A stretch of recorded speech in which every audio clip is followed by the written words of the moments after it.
This is the Soul-Filled Sisterhood podcast, and I'm your host, Nicole Burgess, licensed marriage and family therapist and an empowerment coach for women. The information shared in this podcast is not a substitute for seeking help from a licensed mental health professional. Now here is today's episode. Episode 93. Just a heads up, there is animated adult language in this episode. I know sometimes when you do download your podcast, you can see that it's marked with an E. Just want to say it out loud as well, in case you have little ones listening. Before I dive into today's episode, if you think that perfectionism has been holding you back in your business or life, or you even just struggle with some of the symptoms of perfectionism, maybe you're not even sure, go out to NicoleBurgessCoaching.com/perfectionist.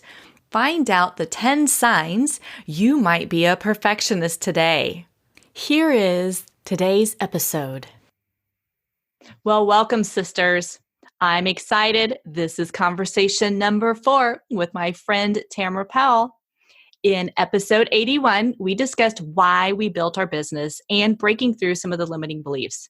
Then in episode 85, we talked about labels and constructs, and we really encouraged you to begin to explore what may be holding you back, either in your business and or your life.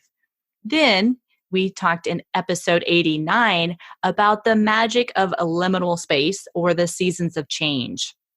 And today we want to talk about fears and anxieties, which is definitely rampant with all that is going on with our pandemic that is global. And so we're going to talk about some of these things today in the podcast. And if this is the first time that you're tuning in, I just want to say welcome and let me introduce Tamara. She is a licensed therapist, a university psychology instructor, and an empowerment coach who believes life should be lived as a journey that is, quote, anything but ordinary. Her work is specialized to help individuals break free from toxic cycles of distress, dysfunction, and dissatisfaction with life that is really created when you're trying to live according to someone else's rules. Only by living what she calls radical autonomy can one obtain soul-nourishing relationships and a sense of true life purpose and inner peace. Well, welcome back, Tamara. Hey, I'm so excited. Well, I was like, damn, I sound good. Yeah. I want to work with her. Well, we were just having a lovely conversation before I hit record and just talking about so many things that are going on in the world today. So before we really truly dive into this, I just want to ask, how are you and yours doing? My teenagers would probably give you a different answer, but we're good. They hit stir crazy at day 3. We're now more than 2 weeks in. They just shut the pool. We have a community pool next to our house. And so now we're feeling personally attacked by the coronavirus, but also knowing it's a first world problem. And yeah, they're doing the best that they can to keep themselves busy with all the awesome offerings online. Like my youngest is taking Fender up on their 3 months of free guitar lessons. Oh, cool. And there's also free art lessons. So she's super happy. The oldest one is attempting to not be driven crazy by not being able to see her friends. I think she's now caught up on every episode of The Office and Grey's Anatomy. So, yeah, we're doing okay. We don't have extra toilet paper though, but we'll keep the hunt. How are you doing? I'm doing all right as well. And here it's been fascinating, right? With this whole pandemic that's going on, I've done episodes about how to kind of help support parents and their teens and their kids during all this. And in Indiana, where I'm located, we've had some really mixed weather, but it's also tornado season. So I'm like, oh, Mother Nature, we're doing what we can with slowing things down and keeping the pollution down. And we're working really hard on all this because we're all shut in. But could you please stop with the tornadoes and the nasty weather that's going on? And I know some families, man, it's not only they're struggling with some of the, not going to work and having income coming in, but their houses have been wiped out due to recent tornadoes. So it's like, holy schmoly, we've just got so much going on. Yeah. So I think it's really, as we know, we talk about this and you're saying, here's all these free things that are going on. It is remembering we're all in this together. Yeah. keep finding those resources that are out there for your kids, for you, to help just kind of focus your mind ever so often. Ask for help. Keep asking for help if you need it. I've seen so many glorious things. I had a conversation with some neighbors just the other day. We're talking across the fence like, hey, how you doing over there? Doing great. How you doing? But it's just knowing, keep the interactions up versus totally kind of withdrawing from everything. It's hard. My privileged ass is going, okay, no tornadoes, but I would like it to rain more because I'm in gorgeous Pensacola weather right now, and to not be able to go to the beach is hard. I'm like just trying to get my little noodles outside to like get a little vitamin D, read a book out on the patio. Yep. Yeah. And I think, this whole thing we're talking about is fears and anxiety, but it's like, yes, we've got, we're both white, we have privilege, all that. It's like, just own it. It is what it is. Mm-hmm. But it's also just navigating of not getting so caught up into all the fears that want to go, well, I can't have this and I can't have this. And I talked in one of my other episodes, I was watching the PBS, the public broadcasting system, a couple weekends back, and it was all these food channels. And I'm like, oh, I want that. I want that. I'm like, dude, you're not going to the grocery store. So you're fine. But if you do, all that's there is pizza rolls. I was there, so don't bother. Yeah, it is just everybody trying to navigate to the best of their ability of what's working, what's not, and not allowing the fears to run everything ongoing. Right. And honestly, the way to do that, though, is to process sometimes. I mean, my 14-year-old was having a day the other day. It was just all the feels. I'm sad. I'm mad. I don't know why. And I'm like, well, if we process that, I think we can figure out why. There's a lot going on that isn't normally the case. And especially for her, she's more introverted. And so she's not used to having everyone home and making noise all the time. Yep. We're all having to adjust to a new normal. We are. And I think there's going to be an episode about being the introverts and the extroverts and how to just work with one another within one home. Because I'm hearing it a lot. People are like, oh, the introverts are taking over. And it's like, well, on one level, we're seeing for many introverts, right, for myself included, it's being able to see things truly slow down. It's really quite nice on some levels. Right. But I wouldn't wish this on anybody ever. Hell no. It's to this degree that it's like, oh, we've got more weeks of this to come, because we're still, I said in my past bonus episode for parenting during the coronavirus, it's like we're in a war because we're fighting the invisible.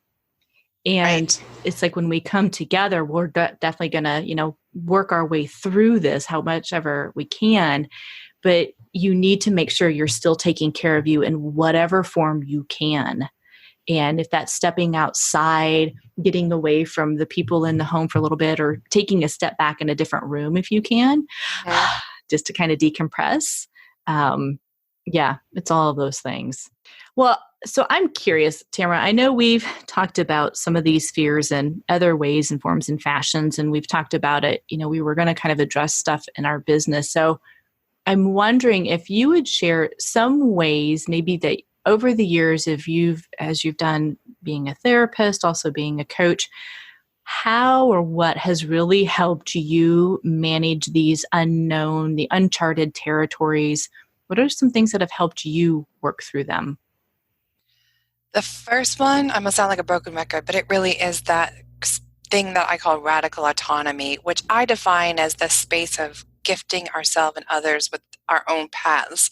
And so when fears often pop up for me, especially in business, but truly it could be anything, I have to remember that nobody is living my choose your own adventure book.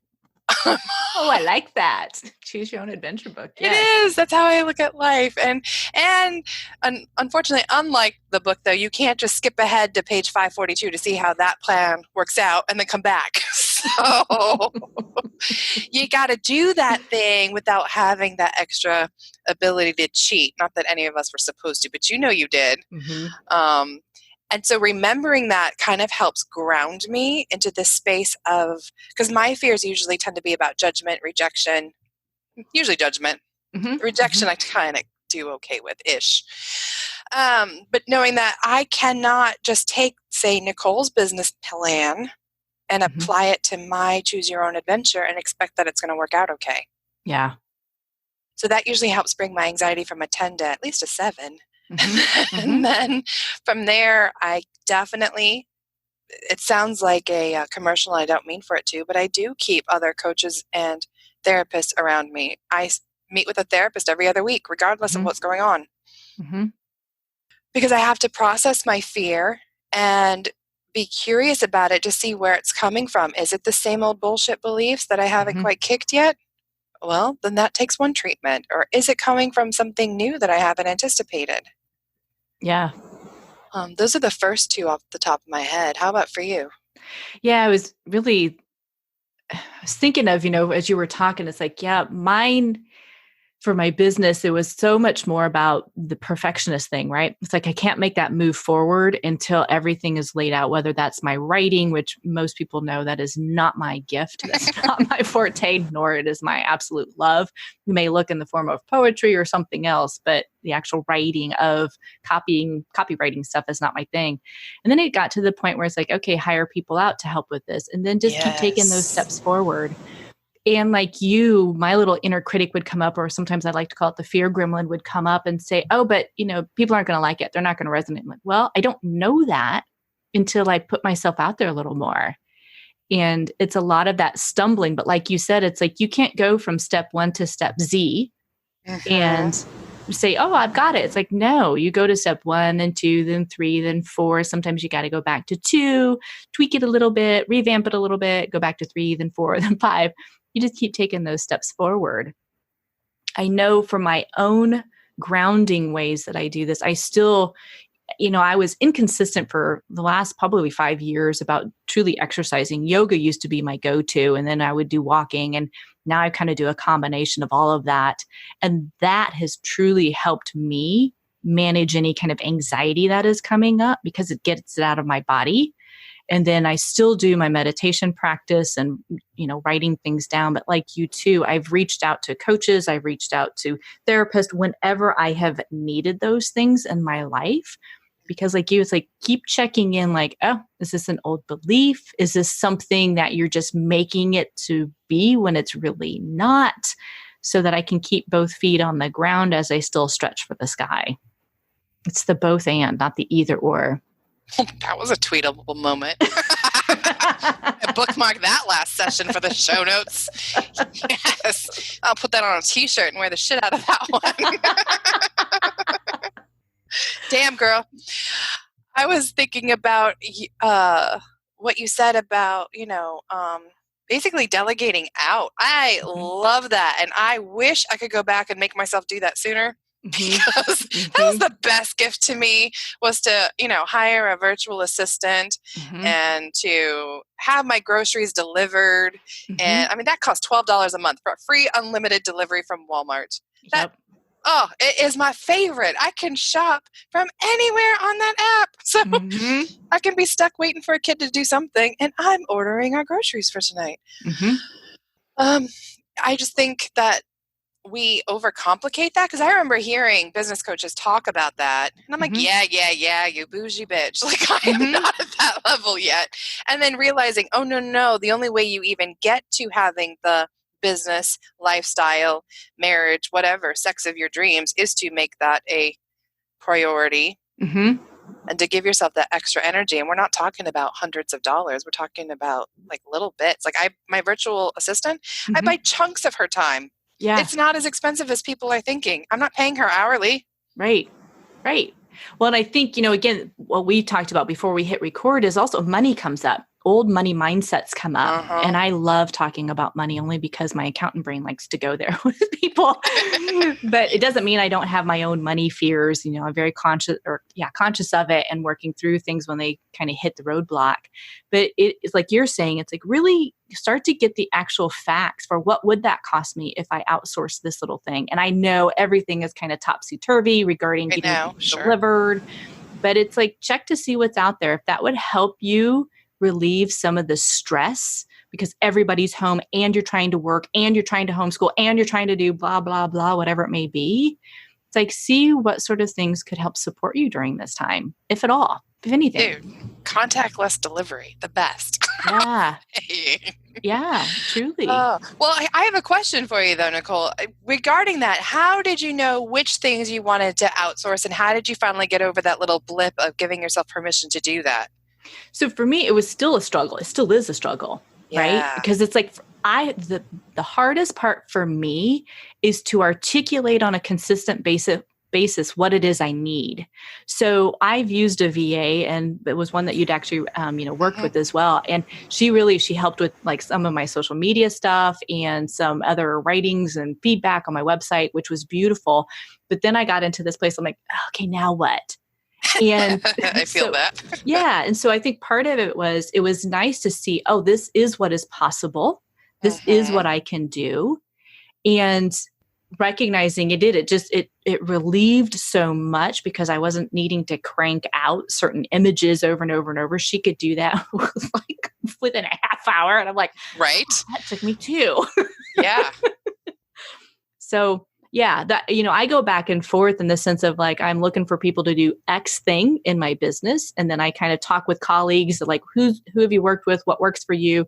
Check out certain things, read certain things, and then check it out. It's like, I don't need to invest, like you're saying, I don't need to invest thousands of dollars right away, for less than that. So did that answer your question? Yeah, it did. Yeah.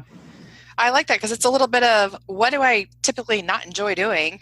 What is it that I'm spending way more time doing this than I'm sure is possible. And I think people forget that like your time is money. Yep. You could be doing another task for your business, content creation, something that you actually do like, and letting the VA, handle Canva or something that you've spent way too much time thinking about. Should I use this template or that one?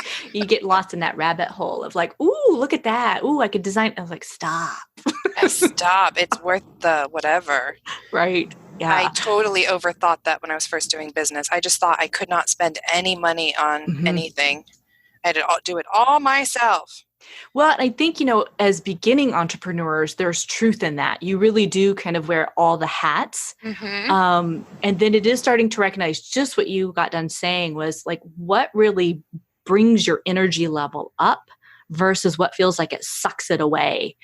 And I know for some people, it's doing the accounting piece of it. They just don't want to do it. It's like, okay, which is great because you know that. Yep. And you really can invest in a bookkeeper can kind of do like the weekly and monthly transactions. An accountant can look more of like projecting where you're going, what you can do. Then you've got your tax accountant who can look at truly taxes for your state and for the federal, and they can really fine tune that. And then you've got your retirement planning folks who do a bigger picture of long-term goals.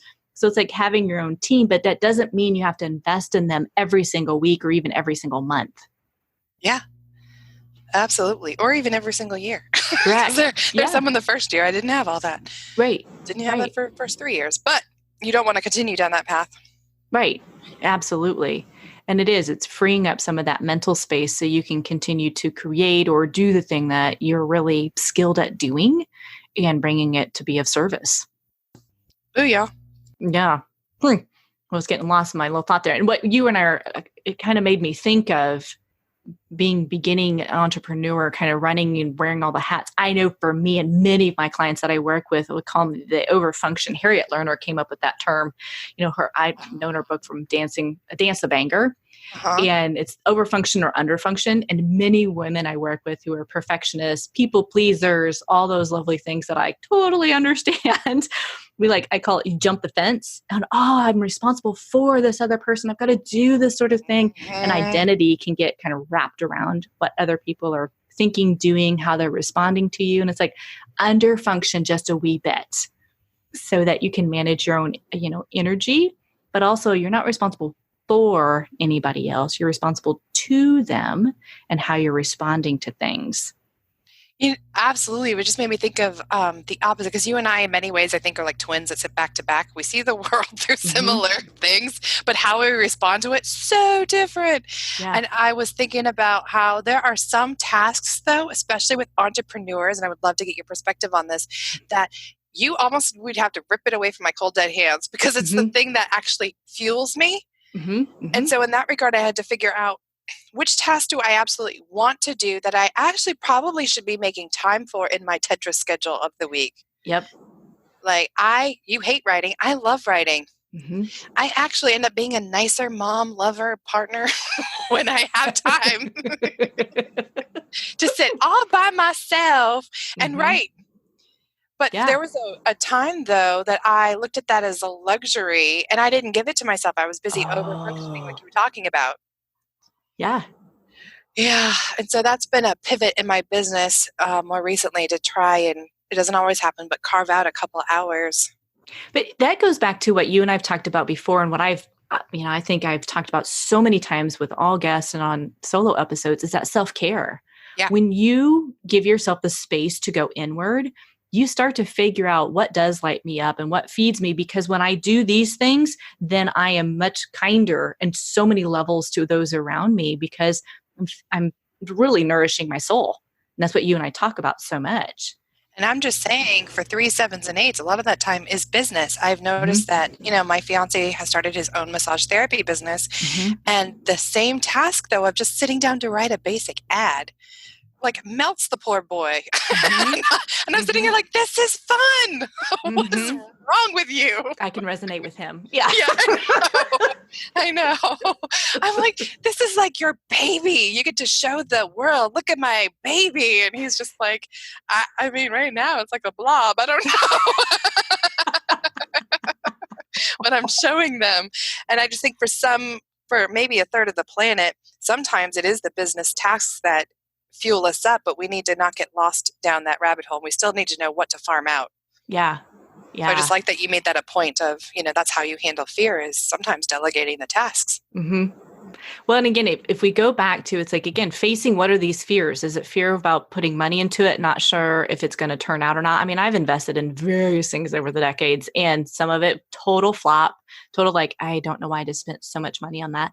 Other times I'm like, man, it's been helpful, because it just gave me a new opportunity to look at, oh, I can totally do it this way now, and it's easier.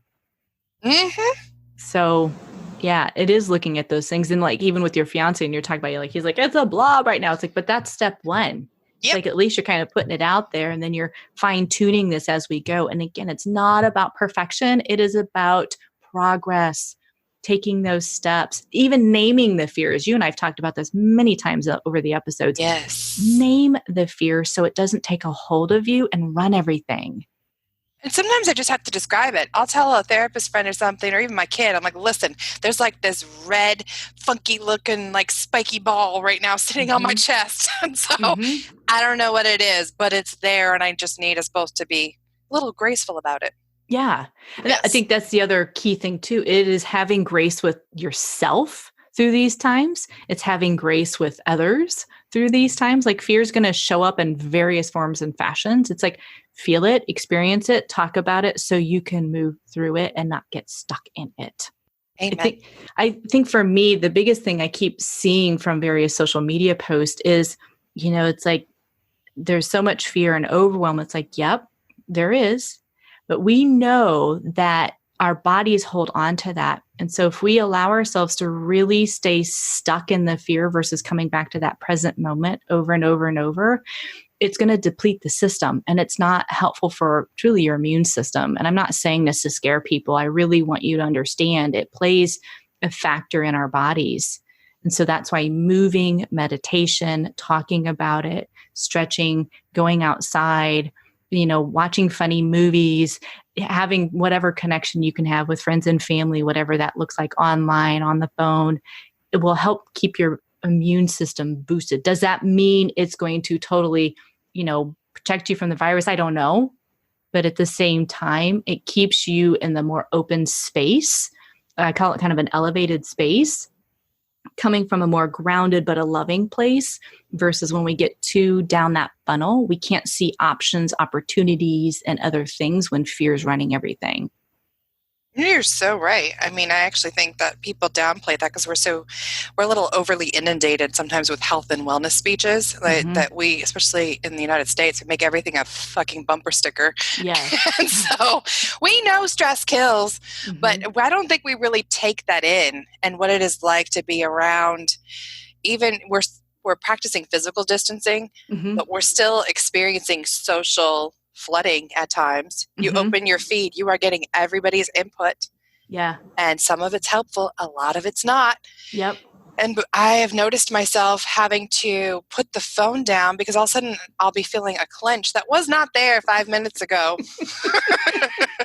And now it's in my body, Nicole. I don't know what to do with it. Put the phone down, Tams. Get outside. Go, reground. Go Well, ahead. I just want to say I so appreciate you saying that because I've done the same. I'm like, oh, put it down. Just put it down. Even though it's a new habit. I got to pick it up and check it. No, you don't. Just leave it alone.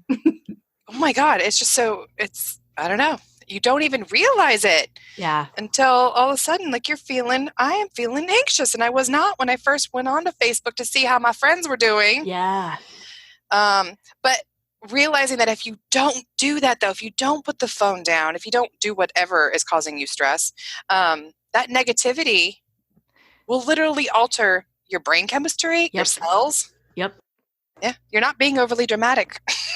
Well, and you and I have talked about that too, right? That's the neuroscience of stuff. And again, I don't know if we can actually say it too many times, even though I feel like we do say it a lot. But it's worth reiterating because wherever a path of thinking is, it does alter all that stuff in our body.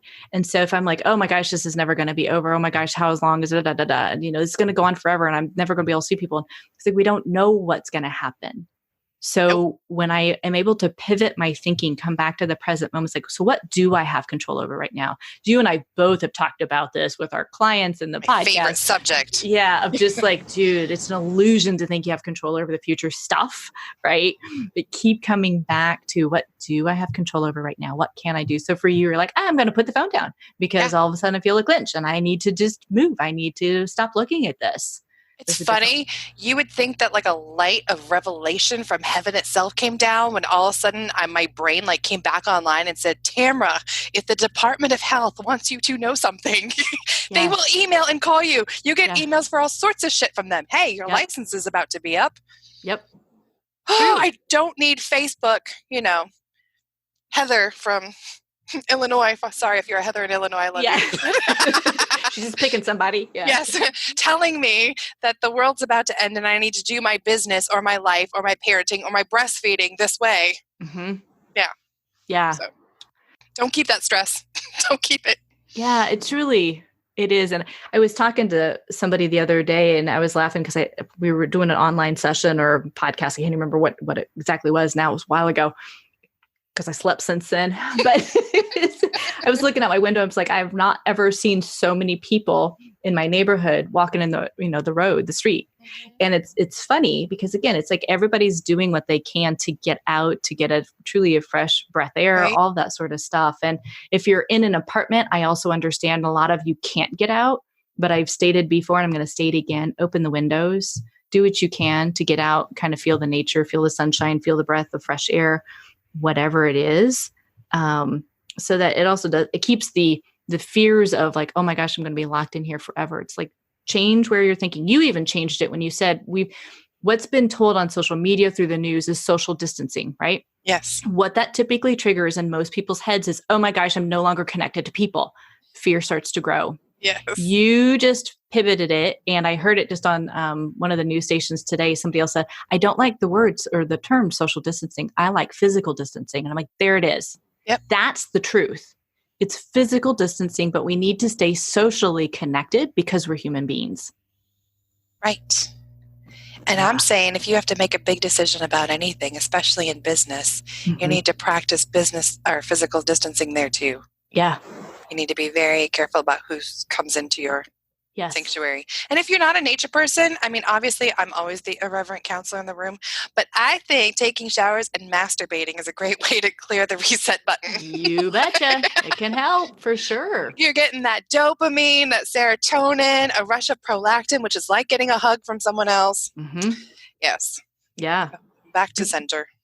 Well, beautifully stated, because I wouldn't even have thought about that. So, but I know that's part of your topics that you definitely deal with your clients. So it's really zooming out a little bit, and it's not trying to mitigate what all is going on, but it is shifting the perspective. And I think I've said this before too, in some of the bonus episodes, of just letting go of what no longer serves, because it's not worth it, and looking at what does serve you, what does serve your business, what does serve your life, what is your, like you and I say, what is your soul calling you to do, and see if you can start to pivot and align your business into that. And I think more than anything, it's really realigning your business to your values. If you were out of alignment with that, go back and realign them. And here's one of my favorite questions for that is what if it could be easy? Oh, it's a novel thought. Right? We all Yeah. just assume, and I've been using this on any decision I had to make, from motherhood to the ad I'm going to put on Facebook. What if it could be easy? Yeah. My operant conditioning, right? The trauma brain always wants to say, "Oh, it's so hard. A business pivot? Oh, that just sounds like work." But it doesn't have to be. In fact, we get in our own way. When I decide it has to be work, then my brain has to make it true. Oh, yeah. Oh, I've done that many a times over the years. Right? What if Yeah. it could be easy? It's been working for me the last 2 years or so. Yeah, I've had it reflected back in one of my with one of my coaches I worked with. She talked about, remember, it's okay to have joy in what you're doing. And I'm like, oh yeah, you're right. It is. It's like, just because I want to do something a little different or modify this thing in my business, it's like you're saying, it's like, it can be easy. It can be fun. It's not making it about a struggle all the time. Because that, again, it just stresses everything out. My system doesn't need that right now. It just popped up for us this week. I mean, you know how hard it is to get 4 people to want the same thing for dinner? Now it's 3 times a day. God damn it. Yeah. So I was like, Tams, what if this could be easy? Do I care if one of the children has decided they're not having my amazing dinner? No, I actually don't. Have yourself a PBJ, make yourself some pasta, whatever. Yep. And have at it. Yeah. That doesn't work for all moms, but that's one way that it worked for me. I was like, let it go. Yeah, it is. Because again, it's like in the big scheme of things, does it really matter? No, the child's fed. Yeah. This is one thing I don't want to stand on. Yeah, wise old Biddy told me that one back in the day. She was like, listen, when it comes to room cleaning, she's like, obviously it doesn't work for everyone, but I just shut their door unless they're having friends over. That was my family motto. Yeah. Shut the door. My parents used to do that with mine because it would not be the cleanest thing. And I'm like, all right. Because I'm like, why does that bother you? You're not in that room. I am. Right. Take your shit out of the living room. Take it to your room. Close the door. Yep. Yes. Absolutely. Well, all right, Tamara, I know we've been talking, we've kind of covered a lot of different topics regarding fear and getting recentered and looking at things. Is there anything that I missed that you wanted to bring up in this episode? Probably just a reminder that their intuition, their heart space feels like home. Don't overthink it. Yeah. Again, it is getting out of your head back into your body. Yeah. Does this feel like something that brings me more peace or less peace? Just go in the direction of that, of what feels like home. Doesn't matter what Becky down the street's doing.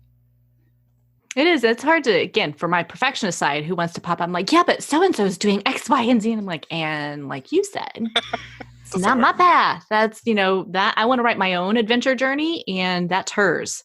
So maybe learning from what she's doing and emulating some of that. Some of it, yeah. I don't need to do it because that not the same way because I'm not her. Right. I did that just this week. I thought I'm not the overly anal mom ever. Big shocker, I know, to all the listeners. But there are some times that old perfectionist kicks my ass. But just taking little ideas like leaving your shoes outside. I was like, that's an easy one to implement. I thought that was a good one. Or making them wash their hands as soon as they come in the house because then anything they touch is now clean. Yep. I don't have to spend as much in Lysol since no one could fucking find any. Exactly. So I had to make my own, wipes because it's like we did too. DIY. We did too. Yep. So yes, we'll take the ideas, but you make it your own. Yeah, for sure. Well, Tamara, thank you so much for being on. And ladies, I will have Tamara's information, her Facebook link, all that good stuff in the show notes and her website as well, which is ariatherapy.com will be on there as well. So just want to say thank you so much for tuning in and wanting everybody to be safe and well. And together we will navigate this uncharted territory and come out on the other side. Thank you for listening. Wondering if perfectionism is holding you back in your business or life? Or just maybe it's impacting all of your relationships? Well, head over to NicoleBurgessCoaching.com/perfectionist and receive your 10 signs you might be a perfectionist today. Till then, take care.